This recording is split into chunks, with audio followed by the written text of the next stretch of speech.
حضرت یونس علیہ السلام دجلہ کے بائیں کنارے پر آباد عراقی شہر موصل میں پیدا ہوئے۔ آپ حضرت ہود علیہ السلام کی اولاد میں سے تھے۔ موصل کے مقابل نینوا شہر تھا جو اس زمانے میں اپنے عروج پر تھا۔ وہاں قوم سمود آباد تھی۔ نینوا کی آبادی 1,00,000 سے زیادہ تھی، جیسا کہ قرآن پاک میں ہے، اور ان یونس کو 1,00,000 یا اس سے زیادہ لوگوں کی طرف پیغمبر بنا کر بھیجا۔ حضرت یونس علیہ السلام کی عمر مبارک 28 سال تھی جب اللہ تعالیٰ نے انہیں اہل نینوا کی رشد و ہدایت پر مامور فرمایا۔ مفسرین کے مطابق حضرت یونس علیہ السلام کا عہد 781 تا 741 قبل مسیح ہے۔ آپ کا قرآن کریم کے 6 سورہ مبارک میں ذکر آیا ہے: سورہ نساء، سورہ انعام، سورہ یونس، سورہ صافات اور سورہ انبیاء اور سورۃ القلم۔ ان میں پہلی 4 سورہ مبارکہ میں حضرت یونس علیہ السلام کا نام اور باقی 2 میں ذُنُّون اور صاحب الحوت یعنی مچھلی والا کہہ کر ذکر کیا گیا۔ نون بڑی مچھلی کو کہتے ہیں کیونکہ آپ کئی دن ایک مچھلی کے پیٹ میں رہے، اس لیے مچھلی والا کہا گیا۔ قرآن کریم کی 10ویں سورت آپ کے نام پر ہے۔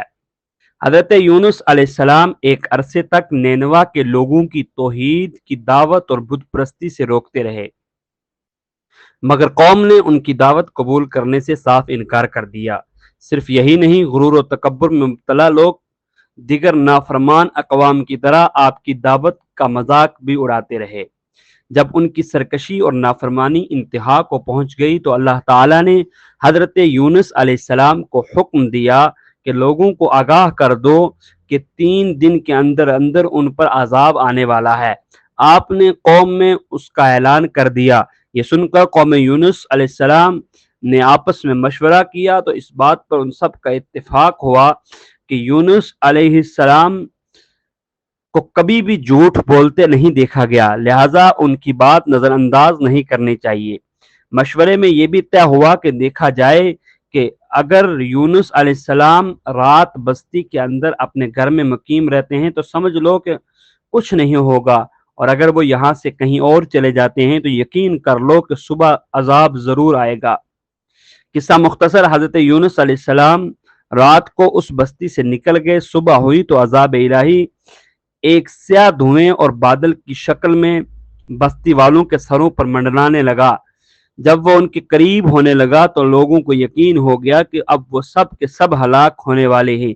یہ دیکھ کر حضرت یونس علیہ السلام کو تلاش کیا گیا اور ان کے ہاتھ پر ایمان لے آئے اور توبہ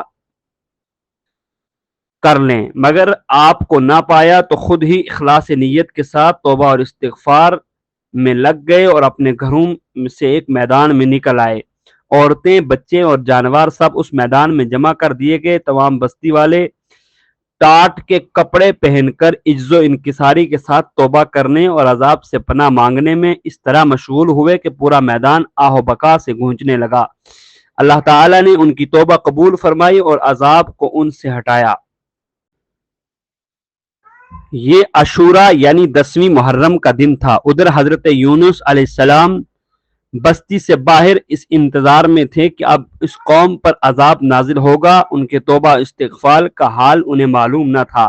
جب عذاب ٹل گیا تو انہیں فکر ہوئی کہ اب تو قوم مجھے جھوٹا قرار دے گی، کیونکہ میں نے اعلان کیا تھا کہ 3 دن کے اندر عذاب آ جائے گا۔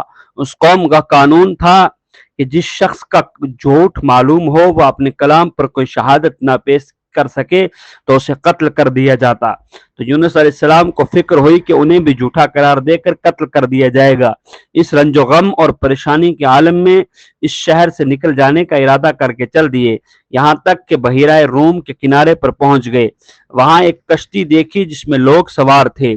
آپ کو ان لوگوں نے پہچان لیا اور کرائے کے بغیر سوار کر لیا۔ کشتی روانہ ہو کر جب وسط میں پہنچی تو دفعتاً ٹھہر گئی، آگے بڑھتی ہے نہ پیچھے۔ کشتی والوں نے منادی کی کہ ہماری اس کشتی میں کوئی ظالم گناہگار یا بھاگا ہوا غلام سوار ہو جاتا ہے تو یہ کشتی خود بخود رک جاتی ہے۔ ایسے آدمی کو چاہیے کہ خود کو ظاہر کر دے تاکہ اس کی وجہ سے سب پر مصیبت نہ آئے۔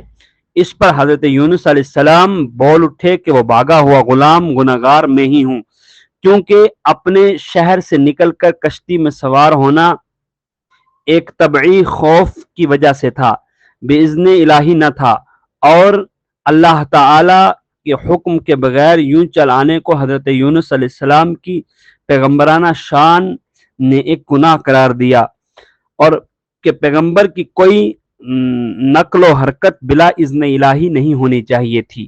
بہرحال آپ نے فرمایا کہ مجھے دریا میں ڈال دو اور تو تم سب اس عذاب سے بچ جاؤ گے، مگر کشتی والے اس پر تیار نہ ہوئے، بلکہ انہوں نے قرعہ اندازی کی تاکہ جس کا نام نکل آئے اسے دریا میں ڈالا جائے، لیکن قرعہ اندازی میں بھی آپ ہی کا نام نکل آیا تو لوگوں کو اس پر تعجب ہوا، تو کئی مرتبہ قرعہ اندازی کی گئی اور ہر مرتبہ آپ ہی کا نام آتا رہا۔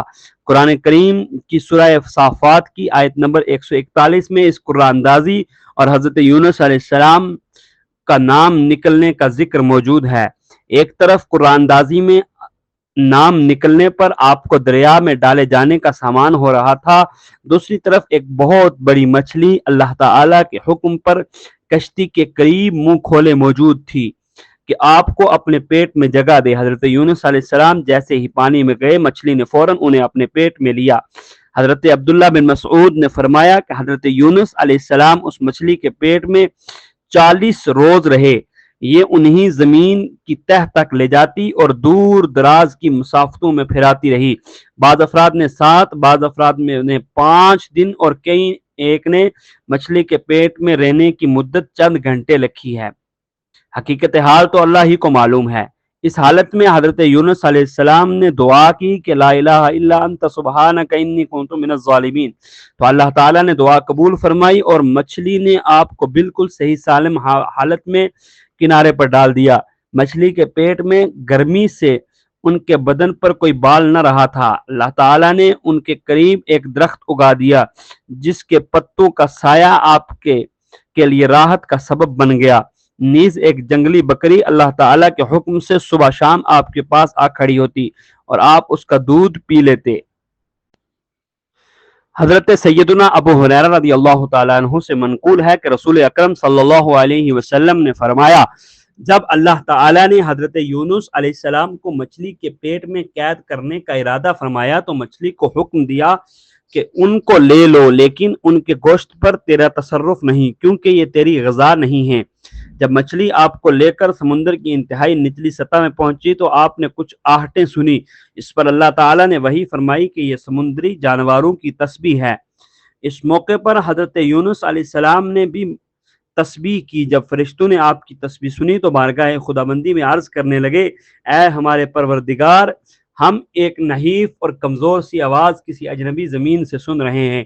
اللہ تعالیٰ نے فرمایا کہ یہ میرا بندہ یونس ہے۔ فرشتوں نے عرض کیا، وہ تو نیک بندے ہیں اور ان کی طرف سے ہر شب و روز آپ کے پاس نیک عمل پہنچتا ہے۔ اللہ تعالیٰ نے فرمایا، ہاں یہ میری بہت اچھی تسبیح کرتے ہیں۔ پھر فرشتوں نے اللہ تعالیٰ کے حضور حضرت یونس علیہ السلام کی سفارش کی تو اللہ تعالیٰ نے مچھلی کو حکم دیا اور اس نے آپ کو سمندر کے کنارے پر ڈال دیا۔ قرآن کریم میں ارشاد باری تعالیٰ ہے، پھر ہم نے ان کو جب وہ بیمار تھے فراخ میدان میں ڈال دیا اور ان پر ایک بیلدار درخت اگا دیا۔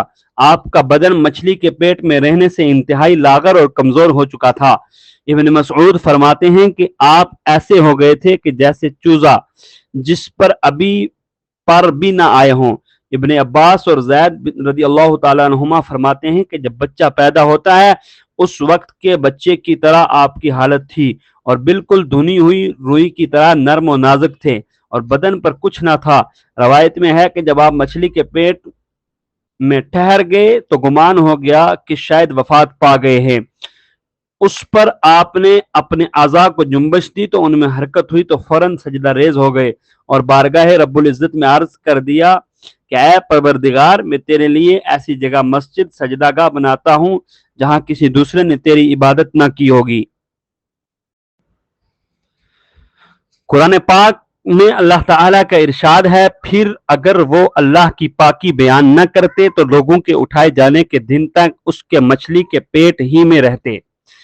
تفسیر ابن جریر میں حضرت سعد بن مالک سے مروی ہے، انہوں نے نبی اکرم صلی اللہ علیہ وسلم کو فرماتے ہوئے سنا کہ اللہ کو اس نام سے پکارا جائے تو دعا قبول ہوتی ہے، جو مانگا جائے اسے عطا فرمایا جاتا ہے۔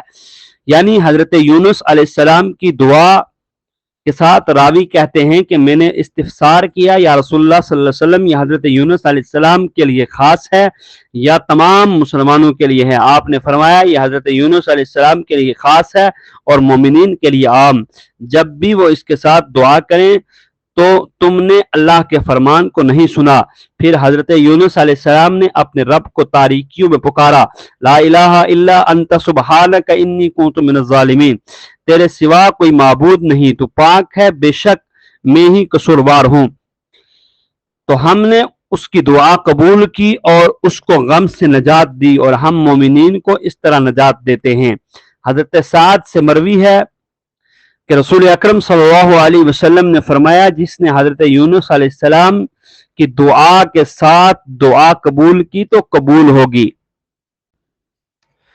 پچھلی اقوام میں قوم یونس کی مثال سب سے منفرد ہے کہ جس نے عذاب کے وقوع ہونے سے پہلے ہی صدق دل کے ساتھ عاجزی و آہذاری کرتے ہوئے توبہ و استغفار کیا، اللہ تعالیٰ نے اس قوم سے اپنا عذاب ہٹا دیا، جبکہ قوم نوح، قوم ہود، قوم صالح اور قوم لوط وغیرہ عذاب سے ڈرانے اور بار بار تنبیہ کے باوجود شرک و کفر پر ڈٹائی سے جمی رہی اور عذاب کی بات کو مذاق سمجھتے رہے، چنانچہ عذاب الہی کا شکار ہو کر ہمیشہ کے لیے نیست و نابود ہو گئی۔ قرآن کریم میں اللہ تعالیٰ ارشاد فرماتا ہے کہ پس کوئی بستی ایسی کیوں نہ ہوئی کہ ایمان لاتی تو اس کا ایمان اسے نفع دیتا، سوائے یونس کی قوم کے، جب وہ ایمان لائی تو ہم نے دنیاوی زندگی میں ان سے رسوائی کا عذاب دور کر دیا، ایک مدت تک ان کو دنیاوی فوائد سے بہرہ مند رکھا۔ اس تفسیر کا حاصل یہ ہے کہ دنیا کا عذاب سامنے آ جانے پر بھی توبہ کا دروازہ بند نہیں ہوتا، بلکہ توبہ قبول ہو سکتی ہے، البتہ آخرت کا عذاب سامنے آ جانے کے وقت توبہ قبول نہیں ہوتی، اور عذاب آخرت کا سامنے آنا قیامت کے دن ہوگا یا موت کے وقت۔ جامع ترمذی کی حدیث پاک ہے، حضور نبی اکرم صلی اللہ علیہ وسلم نے فرمایا، اللہ تعالی بندے کی توبہ کو قبول فرماتا رہتا ہے جب تک وہ غرغرہ کی حالت میں نہ پہنچ جائے۔ غرغرہ کی حالت سے مراد موت کا وقت ہے، جب نزا کے وقت فرشتے سامنے آ جاتے ہیں، اس وقت دنیا کی زندگی ختم ہو کر آخرت کے احکام شروع ہو جاتے ہیں، اور اس کے لیے اس وقت کا کوئی عمل قابل قبول نہیں ہوتا۔